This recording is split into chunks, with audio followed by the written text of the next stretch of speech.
ओम श्री गुरुवे नमः। तिब्बती साधक युत्सुंग लामा जी से साक्षात्कार मेरे प्रारब्ध में था। भाग 7। गंगा तट के किनारे ध्यानस्थ अवस्था में बैठे महायोगी शंकर भारती महाराज जी ने जन्म, मृत्यु और जीवन के मध्य में भेद बताने के बाद रुके। अति जटिल विषय होने के बावजूद हम दोनों ने पूरी गंभीरता से उन्हें सुना था। अब उन्होंने जानना चाहा कि हम लोग कहाँ से और किस कारण से आए हैं। शंकर महाराज जी ने कहा कि युत्सुंग लामा जी तिब्बत से आ रहे हैं। हम लोग उनके दर्शन लाभ के लिए ही यहाँ आए हैं। युत्सुंग लामा? लगभग चौंक ही उठे शंकर भारती जी। हम लोगों ने पूछा कि क्या वे युत्सुंग लामा को पहचानते हैं। एक अवर्णनीय चमक उनके चेहरे पर आ गई। उन्होंने कहा, अवश्य पहचानता हूँ, वे विलक्षण है।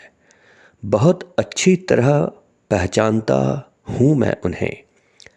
अब हतप्रभ होने की बारी हमारी थी। महाराज जी ने पूछा, किस तरह उनका परिचय हुआ? कितने वर्षों से वे जानते हैं युत्सुंग लामा को? भारती जी ने कहा, यह बड़ी लंबी कहानी है। क्या उनमें सुनने का धीरज है? हम बोल पड़े कि आप पूरे विस्तार से बताएं स्वामी जी, हम लोग सुनने के लिए अधीर हो रहे हैं। दूसरी ओर पूर्व में आकाश में धीरे धीरे उजाला फैल रहा है। लोगों का आना जाना भी अब शुरू हो गया है। घाट पर शवों को जलाने का काम भी शमशान घाट में जारी है। इसी दौरान 2 और मृतकों को अंतिम संस्कार के लिए लाया गया है। बूढ़े पिता के जवान पुत्र का शव भी लगभग पूरी तरह से राख के ढेर में तब्दील हो चुका है। बूढ़े पिता अपनी पथराई आंखों से उस राख के ढेर को ताक रहे हैं। शंकर भारती जी ने कहा कि चलो तुम दोनों मेरे साथ। कुछ दूर गली में ही मेरी कुटिया है, वहीं बैठकर सुनना युत्सुंग लामा के व्याख्यान को। हम दोनों उनके साथ उठ खड़े हुए और पीछे पीछे चल पड़े। गली में घुसने से पहले पड़ने वाले मोड़ पर हम दोनों ने एक गुमटी में चाय भी पी। गली में 3-4 मिनट चलने पर ही हम शंकर भारती जी की कुटिया के सामने आ खड़े हुए थे। उस कुटिया में 2 छोटे छोटे कमरे हैं, जिनमें से एक में वे रहते हैं। कमरे के एक ओर चटाई बिछी है, उस पर बिस्तर लगा हुआ है। थोड़ा बहुत गृहस्थी का सामान भी है, लेकिन बहुत सी पुस्तकें रखी हुई हैं। जमीन पर बैठकर लिखाई पढ़ाई करने के लिए लकड़ी की बनी एक सुंदर सी चौकी रखी हुई है। दूसरे कमरे में बैठकर वे जप साधना करते हैं। उस कमरे में जाते ही एहसास हुआ, शंकर भारती जी एक तंत्र साधक हैं। शमशान काली की रुद्र मूर्ति वहाँ फूलों से सजी हुई है। सामने आसन बिछा हुआ है। दोनों ओर अनेक तरह की पूजन सामग्रियां रखी हुई हैं। एक ओर लाल कपड़े में बंधी हुई कुछ पोथियां हैं। साष्टांग प्रणाम करके हमने एक ओर बैठना चाहा।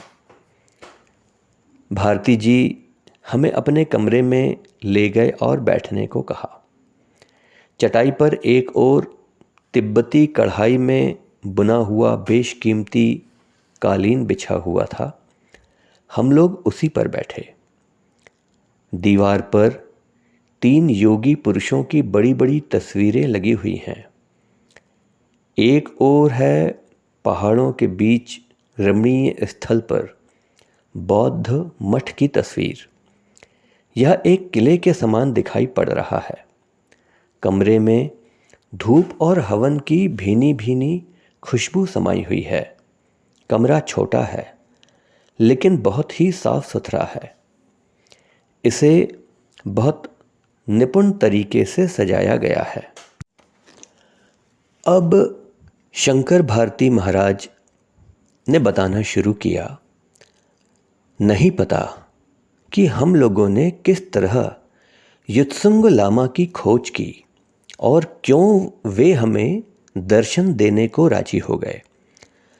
उनको मैं पहचानता हूँ वर्ष 1960 से। उस समय मेरी उम्र 40 पार ही हुई होगी। योग के उच्च स्तर पर युत्सुंग लामा का स्थान है। उनके सानिध्य में पूरे 4 माह बिताए थे मैंने। उन्होंने मुझे बहुत स्नेह दिया।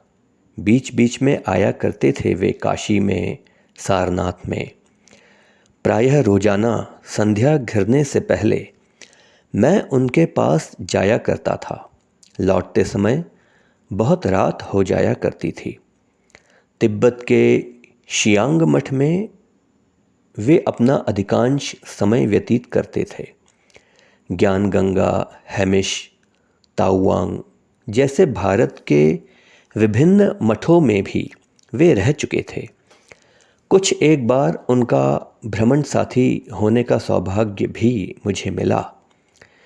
इसके बाद कई वर्षों के लिए वे अरुणाचल के ताओवांग मठ में रहने के लिए चले गए। उन्होंने हम दोनों से पूछा, क्या तुम लोगों ने ताओवांग मठ देखा है? यदि नहीं देखा तो एक बार जरूर जाना। ताओवांग मठ में एक अलग ही तरह की दुनिया बसती है। शेष अगले अध्याय में। ओम श्री गुरुवे नमः।